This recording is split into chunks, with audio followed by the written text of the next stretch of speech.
అవ్వా నీకు ముందే చెప్పినగారా టికెట్లు బుక్ చేయమని. ఇప్పుడు చూడు బాగా అయింది. అరే నేనేం చేసినారా నన్ను అంటావు. కావాలంటే కారు పట్టుకొని పోదంతి. ఏంది ఇంకా తెలంగాణ బార్డర్లోనే ఉన్నారా? పొద్దుగాలు ఎప్పుడో బయలుదేరిండ్రు. బస్సులో పోతుర్రా నడుచుకుంటానా? మామ గిది కాకుండా ఇంకో తొవ్వలేదారా చెప్పున పోతానికి? గిట్ల అయితే ఎన్నడు పోతాంరా? చా రైలు టికెట్ బుక్ చేసుకున్నా అయిపోవరా.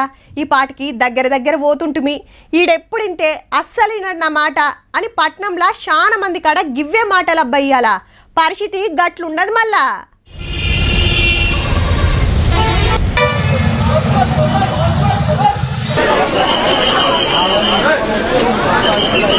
బస్సులు చాలతలేవు, సీట్లు దొరుకుతలేవు. నెత్తిల మూటలు, సంకల పోరలు. బస్సు రాగానే ఊరుకుడు, సీట్ల కోసం దేవులాడు. దొరికితే మా భాగ్యం, లేకుంటే ఎయిటింగ్. ఏహే ఎక్కడిది మరి? రేపే పండుగ అనేంత ఆత్రంగా పల్లెలకు పోతారు పట్నంకి వెళ్ళి. 3 రోజుల ముందే బట్టబాతలు చదువుకొని సంక్రాంతికి బయలుతాండ్రు. పగల్లేదు రాత్రి లేదు, పోవుడు. ఆగో ఎల్బీ నగర్ ఏరియాలో ఎంతమంది ఉన్నారో.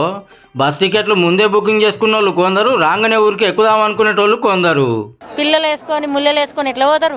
2 months నుంచి టికెట్స్ కోసమే చూస్తున్నాము. ఏపీలో బాగా చేసుకుంటాము.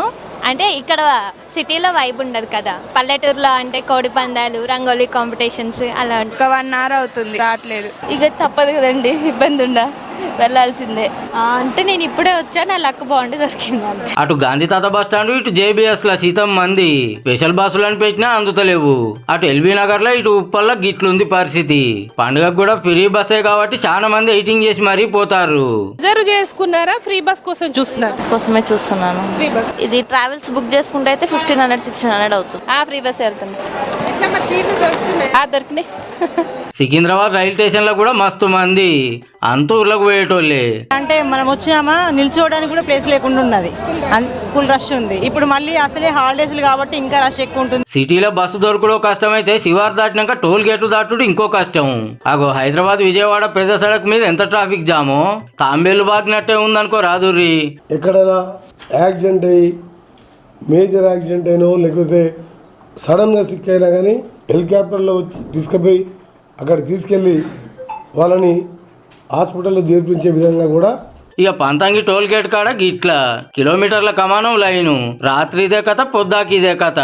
ఆంధ్రాకు పోయేటోళ్ళది ఇదే తోవ కాబట్టి అందరు ఒక్క మోకాన రోడ్డు ఎక్కేట వరకు గింత తిప్పల. అయితే గట్టిగా ఉందండి. మన ట్రాఫిక్ అయితే చాలా కార్ టు కార్ వెళ్తుంది. పోలీసు వాళ్ళు ఎక్కడికక్కడ రూట్ గైడెన్స్ ఇస్తూ క్లియర్ చేసుకుంటూ వస్తున్నారు. విజయవాడ హైవే మీద బండ్లాగకుండా 100 మంది పోలీసులు డ్యూటీలు చేస్తున్నారు. గాలికి డ్రోన్ కెమెరాలు పంపి పరిస్థితి ఏడెట్లున్నదో ఎప్పటికప్పుడు తెలుసుకుంటారు.